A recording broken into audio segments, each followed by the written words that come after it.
So வழக்கம் போல் இன்னொரு trending ஷோவில் உங்களை சந்திக்கிறது ரொம்பவே சந்தோஷம். இன்றைக்கி வந்து பார்த்திங்கன்னா நிறைய நியூஸஸ் இருக்குது. ப்ளஸ் நேற்று வந்து பார்த்திங்கன்னா சிந்துபாத் படத்தோட டீசர் வந்து வெளியிட்டிருந்தாங்க. ஆல்ரெடி வெளிவந்த சூப்பர் டீலக்ஸோட டீசர்லேயே வந்து பார்த்திங்கன்னா அவரோட வாய்ஸ் ஓவரில் வந்து பார்த்திங்கன்னா வந்து கதையை அழகாக வந்து நரேட் பண்ணி கொண்டு போயிருந்தார். அதே மாதிரி சிந்துபாத்தோடதுமே அமைஞ்சிருந்துச்சு. அதை தொடர்ந்து அதே படத்தோட டேரக்டர் கூட வந்து பார்த்திங்கன்னா சேதுபதி 2 படத்தில் வந்து பார்த்திங்கன்னா கமிட் ஆகிருக்காரு. அந்த படத்தோட டேரக்டரே தான் வந்து ஆல்ரெடி பண்ணையாரும் பத்மினியும் அப்படிங்கிற படமும் எடுத்திருந்தாரு. சேதுபதியும் அவரோட படமாக தான் அமைஞ்சிருந்துச்சு. ஸோ இதை தொடர்ந்து சேதுபதி 2 வந்து பார்த்தீங்கன்னா அவர் கூட கமிட் ஆயிருக்கிறாரு. சர்க்கார் படத்துக்கு அப்புறமா நம்ம தளபதி 63 படத்தில் வந்து பிஸி ஆகிட்டாரு. ஸோ சர்க்கார் படத்தோட டேரக்டரான ஏஆர் முருகதாஸ் சார் வந்து நம்ம தலைவர் கூட ஒரு படம் பண்ண போறாரு அப்படிங்கிற மாதிரியான பேச்சுக்கள் தான் போயிட்டு இருந்துச்சு. ஸோ அது வந்து ஓரளவுக்கு கன்ஃபார்ம் ஆகி படத்தோட ஷூட்டிங் ப்ராசஸ், ஷூட்டிங் லொக்கேஷன்லாம் வந்து எங்கே வச்சுக்கலாம் அப்படிங்கிற மாதிரியான வேலைப்பாடுகள் தான் இருக்கிறாங்க. ஸோ நம்மளுக்கு சுற்று வட்டாரத்திலிருந்து வர செய்தி என்னன்னா, படத்தோட ஷூட்டிங் ப்ராசஸ் ஃபுல் அண்ட் ஃபுல்லுமே வந்து மும்பையில் மையப்படுத்தி தான் இருக்க போகுது. மும்பையில் தான் வந்து படத்தோட shooting process full and full நடக்க போகுது அப்படிங்கிற மாதிரியான பேச்சுக்கள் தான் வந்து போயிட்டு இருக்குது. ஸோ நம்ம ஏஆர் முருகதாஸ் சார் கூட கனெக்ட் பண்ணிக்கணும்னா மும்பையை நம்ம துப்பாக்கி படத்தோட வச்சு வந்து கனெக்ட் பண்ணிக்கலாம். அதே மாதிரி நம்ம தலைவர் கூட வந்து மும்பை எப்படி கனெக்ட் பண்ணிக்கலாம்னா காலா பழத்து மூலியமாக வந்து கனெக்ட் பண்ணிக்கலாம். ஸோ நம்ம ஏஆர் முருகதாஸ் சார் அண்ட் தலைவரோட காம்போல வரப்போகிற இந்த படமுமே வந்து ஃபுல் அண்ட் ஃபுல் மும்பையில் தான் நடக்க போகுது. ப்ளஸ் இன்னொரு அப்டேட்டும் வந்திருக்குது இந்த படத்துலேருந்து. அது என்னன்னா, நம்ம தலைவர் வந்து இந்த படத்தில் ஒரு போலீஸாக ஒரு காப்பாக தான் வந்து ப்ளே பண்ண போகிறாரு அப்படிங்கிற மாதிரியான பேச்சுக்களும் போயிட்டு இருக்குது. ஸோ துப்பாக்கி படத்தில் நம்ம தளபதி விஜய் அவர்கள் வந்து ஆர்மி மேனாக வந்து ப்ளே பண்ணியிருந்தாரு. ஸோ அதை தொடர்ந்து இந்த படத்தில் வந்து பார்த்திங்கன்னா நம்ம தலைவர் அவர்கள் வந்து போலீஸ்காரராக ப்ளே பண்ண போகிறாரு அப்படிங்கிற மாதிரியான பேச்சுக்கள் தான் வந்து போயிட்டு இருக்குது. ஸோ இந்த படத்தோட ப்ரொடியூசர் யாருன்னு பார்த்தீங்கன்னா நம்ம ஆஸ்தானா லைக்கா தான். ஸோ அவங்க வந்து பார்த்தீங்கன்னா கூடி சீக்கிரம் படத்தை பற்றின அப்டேட்ஸ் டக்குன்னு கொடுக்க தான் போகிறாங்க. ஸோ இந்த படம் முடிச்ச கையோட நம்ம தலைவர் காம்போவுக்கு அப்புறமா வந்து நம்ம அல்லு அர்ஜுன் கூட வந்து நம்ம ஏஆர் முருகதாஸ் சார் ஜாயின் பண்ண போகிறதா வந்து ஒரு பேச்சுக்கள் போயிட்டு இருக்குது. அவருக்காண்டு ஒரு ஸ்கிரிப்ட் வந்து ரெடி பண்ணிட்டு இருக்கிறதாவும் வந்து பேசிட்டு இருக்கிறாங்க. ஸோ நம்ம அல்லு அர்ஜுனை வந்து பார்த்தீங்கன்னா தமிழ் ப்ளஸ் தெலுங்குல வந்து பார்த்தீங்கன்னா இந்த படம் பண்ணுறதாகவும் வந்து பேச்சுக்கள் போயிட்டு இருக்குது. ஆல்ரெடி அல்லு அர்ஜுனை வச்சு வந்து பார்த்தீங்கன்னா நம்ம மோகன் ராஜா ஒரு ஸ்கிரிப்ட் வந்து கிரியேட் பண்ணிட்டு இருந்தாரு. ஸோ அவர் இந்த மாதிரி ஸ்கிரிப்ட் ரெடி பண்ணிட்டு இருக்கிற இடையிலேயே வந்து நம்ம தளபதி கூட வந்து படம் கன்ஃபார்ம் ஆகும்போது வந்து அந்த படத்துக்கான வேலைப்பாடுகளை கொஞ்சம் மும்முரமாக இறங்கினதுனால இந்த படத்தை வந்து கொஞ்சம் ஹோல்ட் பண்ணி வச்சிருந்தாரு. ஆனால் இது எல்லாத்துக்கும் முதல்ல பிள்ளையார் சொல்லி போட்டது யாருன்னா நம்ம லிங்குசாமி சார் தான். அவர் தான் வந்து அஃபீஷியலாக ஒரு ப்ரெஸ் மீட்டே வச்சு ரிலீஸ் பண்ணியிருந்தாரு. இந்த மாதிரி நான் அல்லு அர்ஜுன் கூட ஒரு படம் பண்ண போகிறேன் ஸ்டுடியோ கிரீன்ஸோட ப்ரொடக்ஷனில் வச்சு தான் அப்படிங்கிற மாதிரி வந்து அஃபீஷியலாக நியூஸ் விட்டாங்க. ஆனால் அதுவும் வந்து பார்த்தீங்கன்னா போகிற போக்கில் சொன்ன மாதிரி அது என்ன ஆச்சு அப்படிங்கிறது இப்போ வரைக்கும் தெரியல. ஆனால் இப்போ இண்டஸ்ட்ரிக்குள்ளார பேசிட்டு இருக்கிற ஒரு பேச்சு என்னன்னா, நம்ம ஏஆர் முருகதாஸ் தலைவரோட காம்போக்கு அப்புறம் நம்ம ஏஆர் முருகதாஸ் சார் வந்து அல்லு அர்ஜுன் கூட தான் ஒரு படம் பண்ண போகிறாரு. அதுவுமே வந்து தமிழ் ப்ளஸ் தெலுங்குல தான் வரப்போகுது.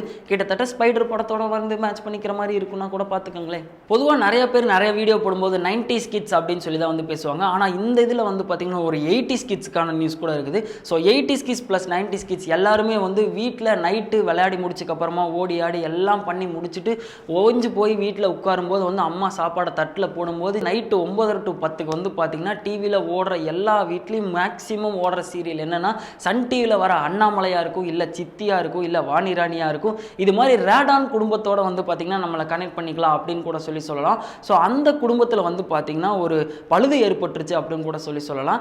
ரீசெண்டாக வந்து வாணிராணி சீரியல் முடிஞ்சதுக்கு அப்புறமா வந்து நம்ம ராதிகாவோட ப்ரொடக்ஷன் கம்பெனிலேருந்து வந்தப்பட்ட நாடகம் தான் வந்து சந்திரகுமாரி.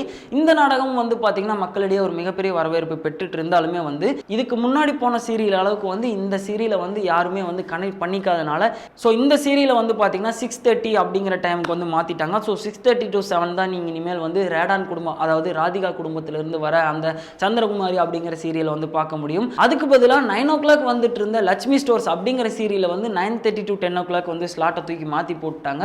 ஸோ இது யாரோடதுன்னா நம்ம குஷ்பு அவங்க கூட சம்மந்தப்பட்டவங்களோட சேர்ந்த நாடகம் தான். ஸோ அவங்க வந்து பார்த்தீங்கன்னா இந்த இடத்துல புதுசாக வந்து களமிறங்கி இருக்கிறாங்க 9:30 to 10 ஸ்லாட்டில். ஆனால் இதுக்கு முன்னாடி 20 வருஷமாக வந்து ராதிகா குடும்பம் கட்டி காப்பாற்றிட்டு இருந்த அந்த 9:30 to 10 o'clock ஸ்லாட்டை வந்து பார்த்தீங்கன்னா இப்போ அவங்களுக்கு இல்லை. அதனால் வந்து பார்த்தீங்கன்னா அவங்க ஆழ்ந்த சோகத்தில் வந்து இருக்கிறாங்க. ஸோ அவங்களோட இந்த 9:30 to 10 o'clock ஸ்லாட்டு மாறினதுக்கான மிக முக்கிய காரணமாக வந்து டிஆர்பினால தான் வந்து மாறி இருக்கு அப்படிங்கிற பேச்சுக்கள் தான் வந்து போயிட்டு இருக்குது.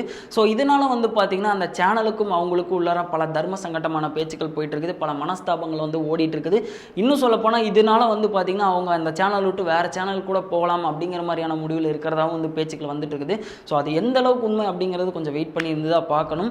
ஆனால் நம்மளோட ராதா குடும்பம், அதாவது நம்ம ராதிகாவோட ரேடான் குடும்பமானது இனிமேல் இருந்து 9:30 to 10 o'clock நீங்கள் பார்க்க முடியாது. இனிமேல் பார்க்கணும் அப்படின்னு நினச்சிங்கன்னா டீ டைமில் வந்து பார்த்தீங்கன்னா 6:30 to 7 o'clock பார்த்துக்கலாம். ஸோ அப்படியே 2 வாரத்துக்கு முன்னாடி போனோம்னா 2 வாரத்துக்கு முன்னாடி வந்த வெள்ளிக்கிழமையில 4 படங்கள் கிட்ட ரிலீஸ் ஆயிருந்துச்சு. 90 ml, தடம், தாதா, 67, திருமணம், இந்த மாதிரி 4 படங்கள் கிட்ட ரிலீஸ் ஆயிருந்துச்சு. ஸோ இந்த 4 படங்களில் வந்து ஆல்ரெடி அந்த டைமில் நம்ம ஒரு விஷயம் மென்ஷன் பண்ணியிருந்தோம். எந்த படம் எந்த அளவுக்கு ஓடுது, எந்த படம் மக்கள் மத்தியில் மனசில் நின்றுருக்குது, பாக்ஸ் ஆஃபீஸ் வைஸ் வந்து படம் வெற்றி படமா, மக்கள் மனசுலையும் படம் ஜெயிச்சுதா இல்லையா அப்படிங்கிறத பற்றி இன்னும் கொஞ்சம் நாளில் தான் சொல்ல முடியும்னு சொல்லியிருந்தோம் இல்லையா. ஸோ அப்படி பார்க்குற பட்சத்தில் தடம் படமானது வந்து பார்த்தீங்கன்னா மக்கள் மனசுலையும் நின்றுருக்குது, பாக்ஸ் ஆஃபீஸ் வைஸ் வந்து ஒரு வெற்றி படமாக அமைஞ்சிருக்குது. ஸோ இந்த படமானது வந்து தமிழ்நாட்டில் மட்டும் கிட்டத்தட்ட 14 கோடிகளை தாண்டி வந்து கலெக்ட் பண்ணிட்டு இருக்குது. ப்ளஸ் இதுக்கு முன்னாடி நம்ம சொல்லியிருந்தோம் இந்த 90 ml படமானது வந்து ஸ்க்ரீன் கவுண்ட்ஸ் கம்மியாகுது, தடம்க்கு வந்து ஸ்க்ரீன் கவுண்ட்ஸ் ஜாஸ்தி ஆகுதுன்னு சொல்லிட்டு. ஸோ அதுதான் இப்போ வரைக்கும் நடந்துட்டு இருக்குது. 90 mlக்கு எந்த அளவுக்கு வந்து ஸ்க்ரீன் கவுண்ட் கிடச்சிதோ அதுக்கு பாதிக்கு பாதி ரொம்பவே கம்மியாகி இப்போ தடம் படத்தை வந்து பார்த்தீங்கன்னா அதுக்கு அப்படியே வந்து நிகர்மாறாக வந்து அதிகமான ஸ்க்ரீன் கவுண்ட்ஸ் வந்து கிடச்சிட்டு இருக்குது. ப்ளஸ் நம்ம ஆல்ரெடி சொன்ன மாதிரி இந்த திருமணம், அதுக்கப்புறம் இந்த தாதா 67 எந்த அளவுக்கு எதிர்பார்த்தாங்களோ அந்த அளவுக்கு வந்து படம் சரியா போகல. அதனால பாக்ஸ் ஆஃபீஸ் வைஸ் வச்சு பார்க்கும்போது அந்த படம் வந்து பார்த்தீங்கன்னா ஒரு தோல்வி படமாக தான் அமைஞ்சிருக்குது. தலையோட அடுத்த படமான AK-59 என்று அழைக்கப்பட்டு இருந்த நேர்கொண்ட பார்வை படத்தோட ஷூட்டிங் வந்து பார்த்தீங்கன்னா ரொம்ப ஸ்பீடாக போயிட்டு இருக்குது. ஸோ இது சம்மந்தமாக படத்தோட ப்ரொடியூசரான போனி கபூருமே வந்து பேசுகிறப்ப வந்து படத்தோட ஷூட்டிங் ப்ராசஸ் வந்து பார்த்தீங்கன்னா ஏப்ரல் வரைக்கும் வந்து ரொம்ப ஸ்பீடாக போயிட்டு இருக்குது. இன்னும் சொல்ல போனால் எலெக்ஷனுக்கு முன்னாடியே வந்து படத்தோட ஷூட்டிங் ப்ராசஸை வந்து பார்த்தீங்கன்னா எந்த அளவுக்கு சீக்கிரமாக முடிக்க முடியுமோ அந்த அளவுக்கு முடிச்சுக்கலாங்கிற வகையில் தான் வந்து வேலைப்பாடுகள் போயிட்டு இருக்குது. ப்ளஸ் படத்தோட டைரக்டரான HB வினோத்துமே வந்து படத்தோட ஷூட்டிங் போக போகவே வந்து படத்தோட போஸ்ட் ப்ரொடக்ஷன் ஒர்க்கில் வந்து எடிட்டிங் ப்ராசஸும் வந்து பண்ணிட்டு தான் இருக்கிறாரு. ஸோ அவருமே வந்து ரொம்ப ஸ்பீடாக தான் வந்து ஒர்க் பண்ணிட்டு இருக்காரு. ஸோ ஆல்ரெடி படம் வந்து மே மந்தில் ரிலீஸ் ஆகிறதுக்கான பிளானிங்கில் தான் இருந்துச்சு. ஆனால் இது இப்போ கொஞ்சம் தள்ளி ஜூன் அல்லது ஜூலையில் வந்து தான் வந்து பிளான் பண்ணிட்டு இருக்கிறதாவும் வந்து அவரே வந்து ஒரு செய்திகள் வந்து சொல்லிட்டு இருந்திருக்காரு. ஸோ ஆல்ரெடி நம்ம சொல்லியிருந்தோம் மார்ச் ஃபர்ஸ்ட் வீக் அல்ல செகண்ட் வீக்கில் படத்திலிருந்து ஏதாச்சும் ஒரு அப்டேட் கிடைக்கும் அப்படின்னு சொல்கிறப்ப வந்து ஃபர்ஸ்ட் லுக் வந்து ரிலீஸ் பண்ணியிருந்தாங்க. ஸோ நம்ம போனி கபூர் சார் வந்து சொல்லியிருக்காரு படத்தோட shooting process full and full வந்து ஏப்ரல்குள்ளார முடிச்சிருவோம் அப்படின்னு சொல்லிட்டு. ஸோ அந்த ஏப்ரல் முடியும் போது வந்து பார்த்தீங்கன்னா படத்தை பற்றின மிகப்பெரிய அப்டேட்டாக வந்து ஏதாச்சும் கிடைக்கிறதுக்கான வாய்ப்புகள் அதிகமாகவே இருக்குது. அது டீசராக இருக்கலாம், இல்லை ட்ரெய்லராக இருக்கலாம், இல்லை படத்தோட ரிலீசிங் டேட்டா கூட இருக்கலாம். ஸோ சினிமா தாண்டி எதாவது பேசுவீங்களாடா அப்படின்னு கேட்குறவங்களுக்கு வந்து நேற்றே நம்ம ஒரு விஷயம் வந்து சொல்லியிருந்தோம். பொள்ளாச்சியில் இந்த மாதிரி வந்து பாலியல் வன்கொடுமையால் வந்து 4 பேர்த்துக்கிட்ட வந்து அரெஸ்ட் பண்ணியிருந்தாங்க. கிட்டத்தட்ட 130 பெண்கள், 1000கணக்கான வீடியோக்கள் அப்படிங்கிற மாதிரி வந்து நேற்று வந்து பேச்சுகள் போயிட்டு இருந்துச்சு. ஆனால் இன்னைக்கு போலீஸ்காரங்கிட்ட இருந்து வந்திருக்கிற ஒரு தகவல் என்னன்னா, மொத்தமாக அந்த குற்றத்தை பண்ணதே வந்து 4 பேர் தான், 20 பேர்லாம் இல்லை, வீடியோவும் வந்து வெறும் 4 வீடியோ தான் அப்படிங்கிற மாதிரி வந்து சமாளிக்கிறாங்க. ப்ளஸ் இதுக்கு பின்னாடி பெரும் புள்ளிகளான பொலிட்டீஷியன்ஸ் நிறைய பேர் இருக்கிறதாவும் வந்து சொல்லிட்டு இருந்த அந்த வாய்ஸ் ஓவராக வந்து ஒருத்தர் விட்டுருந்தாரு.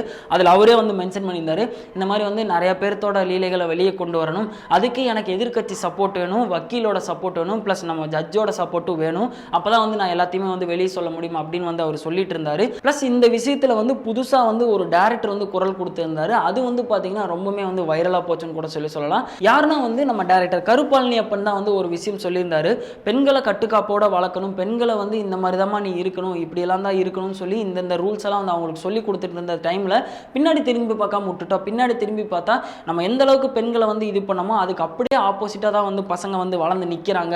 ஸோ இந்த தப்பு வந்து நம்ம மேலே தான் இருக்குது, நம்ம பசங்களை நம்ம தான் திருத்தி வளர்ந்துருக்கணும் அப்படின்னு சொல்லி வந்து ஒரு கருத்தை அந்த இடத்துல வந்து அவர் பதிவு பண்ணார். ஸோ அந்த விஷயம் வந்து பார்த்தீங்கன்னா ரொம்பவே சென்சேஷனலாக போச்சு. ஸோ இந்த எல்லா பிரச்சனையும் வந்து பார்த்தீங்கன்னா தட்டி கழிக்கிற மாதிரி தான் வந்து நம்ம போலீஸ்காரங்கிட்ட இருந்து வந்த பதில் இருந்ததுனால டைரெக்டாக வந்து நம்ம உலகநாயகன் கமல்ஹாசன் சார் வந்து DGP ஆஃபீஸில் போய் ஒரு மனு கொடுத்துருக்காரு.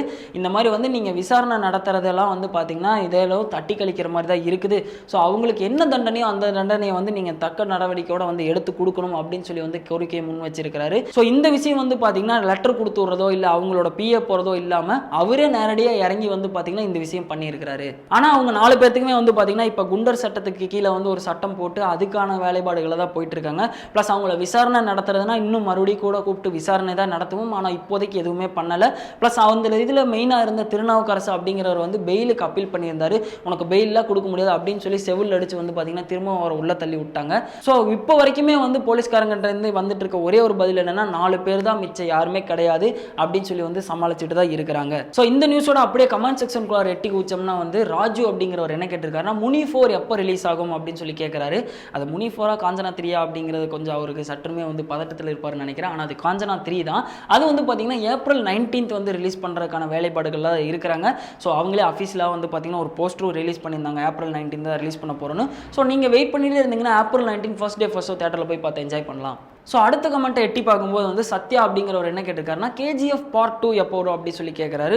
ஸோ கேஜிஎஃப் பார்ட் 1 வந்து பார்த்தீங்கன்னா அவங்க எதிர்பார்த்ததை விட அதிகமான லாபம் ப்ளஸ் அதிகமான மக்கள் வரவேற்பு பெற்றதுனாலேயே கேஜிஎஃப் பார்ட் 2 வந்து ஒரு ஸ்டாண்டர்டாக கொடுக்கணும். ஆல்ரெடி கேஜிஎஃப் 1 வந்து அவங்க எந்த அளவுக்கு கொடுக்க முடியுமோ அந்த அளவுக்கு வந்து கொடுத்துருந்தாங்க. அதை விட ஒரு பிரம்மாண்ட வகையில் தான் வந்து 2 இருக்கணும் அப்படின்னு சொல்லி வந்து அதில் புதுசாக வெயிட்டாக நிறைய ஆக்டர்ஸ் வந்து ஆட் பண்ணுறாங்க. அதில் வந்து பார்த்தீங்கன்னா ஒன் ஆஃப் தி ஆக்டரை வந்து சஞ்சய் தட் வந்து இந்த படத்தில் வந்து ஆட் ஆகிருக்காரு ஒரு மிகப்பெரிய வில்லன் ரீரோட் பண்றதுக்காக. ஸோ படத்தோட கேஸ்ட் அண்ட் க்ரூ வந்து பார்த்தீங்கன்னா ஒவ்வொருத்தரும் வந்து செலக்ட் பண்ணிட்டு இருக்காங்க வெயிட்டான ரோல்ஸ்க்கு எல்லாத்துக்குமே வந்து. ஸோ அந்த வேலைகள் முடிஞ்சது கையோடவே வந்து பார்த்தீங்கன்னா படத்தோட ஷூட்டிங் ப்ராசஸ்க்கான வேலைகளும் வந்து ஸ்டார்ட் பண்ணிடுவாங்க. ஸோ படம் வந்து பார்த்தீங்கன்னா 2020 எண்டு இல்லைனா 2021 வந்து பார்த்தீங்கன்னா நீங்கள் கேட்ட மாதிரி நீங்கள் பார்க்குற வகையில் வந்து கேஜிஎஃப் 2 வந்து இறங்கிடும். ஸோ திரும்பவும் அடுத்த கமெண்ட்டில் வந்து பார்த்தீங்கன்னா மணிமோகன் அப்படிங்கிறவர் என்ன கேட்டிருந்தாருன்னா மென் இன் பிளாக் படத்தோட அடுத்த பார்ட் எப்போ வரும்னு கேட்டார். மென் இன் பிளாக்னு ஒரு படமே வரல ஜி, அது வந்தது வந்து மென் இன் பிளாக். ஸோ நீங்கள் கேட்ட அந்த எம்ஐபி பார்ட் 4 வந்து பார்த்தீங்கன்னா இன்டர்நேஷனல் அப்படிங்கிற பேர் ஆட் பண்ணி ஜூன் 14, 2019 வந்து ரிலீஸ் பண்ணுறதுக்கான வேலைகளில் தான் இருக்கிறாங்க. ஸோ கூடி சீக்கிரமே அந்த படமும் வந்து ரிலீஸ் ஆகும். ஒருவேளை மணிமோகன் நீங்கள் வில் ஸ்மித்துக்காக தான் வந்து இந்த பார்ட் 4 பார்க்கணும்னு சொல்லி அவளாக வெயிட் பண்ணிட்டு இருந்தீங்கன்னா உங்களுக்கு ஒரு மிகப்பெரிய ஏமாற்றம் தான் காத்துட்டு இருக்குது. ஏன்னா இந்த படத்தில் வந்து அவர் பண்ணலை, அதுக்கு பதிலாக நம்ம தோர் வந்து பார்த்தீங்கன்னா இந்த படத்தில் வந்து பண்ணியிருக்காரு. ஸோ தோரையும் பார்ப்பேன் அப்படின்னா நீங்கள் தாராளமாக போய் பார்க்கலாம். ஏன்னா நீங்கள் ஒரு மார்வல் ஃபேனாக கூட இருக்கலாம் நான் நினைக்கிறேன். ஸோ இன்றைக்கி ஓரளவுக்கு உங்களுக்கு தேவைப்படுற எல்லா நியூஸுமே வந்து கவர் பண்ணிக்கிறோம். ப்ளஸ் கமெண்ட் செக்ஷன்லேயும் வந்து பார்த்தீங்கன்னா புதுசாக கேட்கப்பட்ட கமெண்ட்ஸ் எல்லாத்துக்குமே வந்து ரிப்ளை பண்ணியிருக்கிறோம். இதே மாதிரி நீங்கள் புதுசாக கமெண்ட்ஸ் கேட்டிங்கன்னா கண்டிப்பாக அதுக்கான வேலைப்பாடுகளை இறங்கி ரிசர்ச் பண்ணி நானும் உங்களுக்காக வந்து பார்த்தீங்கன்னா அயராது உழைப்பேன் அப்படின்னு சொல்லிட்டு வந்து சைன் பண்ணியிருக்கிறேன். ஸோ அதுக்கான வேலைப்பாடுகளை நான் பார்க்கணுன்னா நீங்கள் வந்து புதுசாக கமெண்ட் கேட்டால் தான் வந்து நான் அந்த வேலைகளை பார்க்க முடியும். ஸோ அதனால் என்ன சொல்ல வரேன்னா கமெண்ட் பண்ணுங்கள், புதுசாக ஏதாவது கமெண்ட் பண்ணுங்கள், ப்ளஸ் லைக் பண்ணுங்கள், ஷேர் பண்ணுங்கள், மறக்காமல் வீட்டாக்ஸுக்கு சப்ஸ்கிரைப் பண்ணிட்டு பக்கத்தில் இருக்க பெல் ஐக்கானை அமுத்திட்டு புதுசாக கமெண்ட்டும் கேளுங்க.